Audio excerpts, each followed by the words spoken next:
let's get right into the show, everybody. We're gonna jump right into it. First thing we're gonna be looking at is for Pope Francis.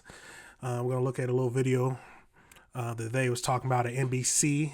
He died yesterday, April 21st. So let's get into it.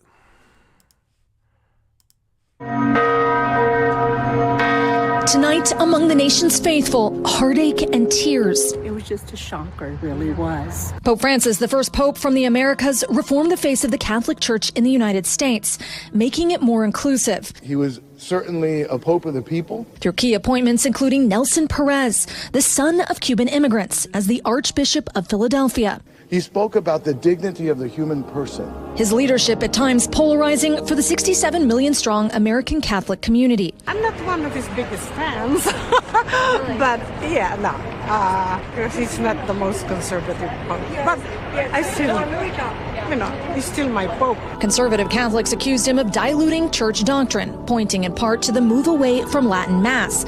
But Francis also disappointed America's progressives, who hoped he'd go farther on issues like same-sex marriage and women in church leadership. And while he took significant steps to resolve the clergy sex abuse crisis, survivors argue it wasn't enough. Still, his 2015. So he was doing a lot of things, talking about the sex abuse inside of the church. Jesus. Yeah, but just like any kind of leadership, you're gonna have people who like what you're doing, people who don't like what you're doing, and people who think you're not going far enough. But it seems like he did what he thought was best. So that's, as long as he's not crazy, that's all that matters. Trip to the U.S., a unifying moment, including this stop in Harlem, New York. They just started cheering as if a rock star had just exited from a car, and he went directly to the children. Joanne Walsh was the principal of Our Lady Queen of Angels School. So what he did was he looked at them just in a very grandfatherly way, cupped his ear, and gave them the clue that they weren't loud enough, and then the volume increased. Mr. Speaker, the Pope of the Holy See. That same trip, he became the first pontiff to address a joint session of Congress. He called for compassion for immigrants, spoke out against the death penalty, and advocated for more environmental protections. The trip wasn't just about policy. It was personal, like this last-minute performance in Philadelphia. They told me 5 minutes before that I was going to go out there and sing, and I just went out there and sang. For Bobby Hill, it was life-changing. Being a young black person from Philadelphia, my life would be drastically different if I didn't have that moment. Now he had that voice. Jeez. With the Pope and all of his grandeur and greatness. Bobby says he'll never forget that handshake, that moment. Something that transcends all of our little, religious sects. That just has to do with being a good human and being a humanitarian. And I feel like there's definitely something that, a lesson that the Pope, should leave us all with, is just to be good humans and to be good to one another. And Aaron McLaughlin joins us now from New York City, just outside of St. Patrick's Cathedral.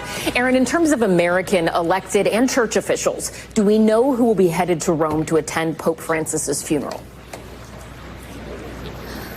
We're getting some idea, Ellison. Today we heard from President Trump post on Truth Social that both he and the First Lady will attend the funeral, writing, quote, "We look forward to being there." We also know that Cardinal Timothy Dolan, the Archbishop of New York, also plans to fly following a mass that will be said here at St. Patrick's Cathedral in honor of Pope Francis tomorrow afternoon. From there, he'll fly to the Vatican, not only for the funeral, but also to participate in the conclave. He is one of 10 American cardinals charged with selecting the next pope.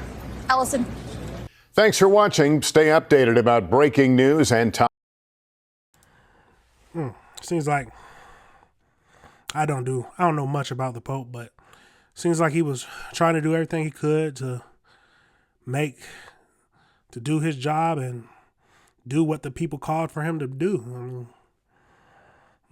Let's make sure we keep his family and everyone who was who's truly affected by his death and who are grieving right now. Let's keep all of them in our prayers and just be thankful for everything that he did.